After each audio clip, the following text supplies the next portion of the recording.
365 Exciting Ways to Live, a book written by N.C. Sridharan. Change your life for better.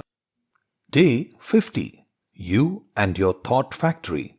A man is but the product of his thoughts. What he thinks, he becomes. A quote by Mohandas Gandhi. What are you producing in your thought factory? If your mind is occupied by lofty thoughts, your actions will be noble. If your mind is occupied by petty thoughts, you will end up with doing ordinary things. Ralph Waldo Emerson said that the ancestor of every action is thought.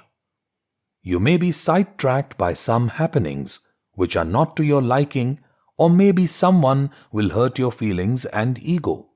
You may be emotionally hijacked. Someone may irritate you, touching your hot buttons. Or a temporary failure may derail your strategic thinking and inspiration. Get back to your normal self by saying cancel internally and refocus all your thoughts on your empowering goal. It is something like a roadblock to your destination. If your destination is exciting, you will find out how to overcome the roadblock. On the other hand, if your destination is not so exciting, you will use the roadblock as an excuse to give up your travel. Resolve to bring back all your thoughts on your empowering goal.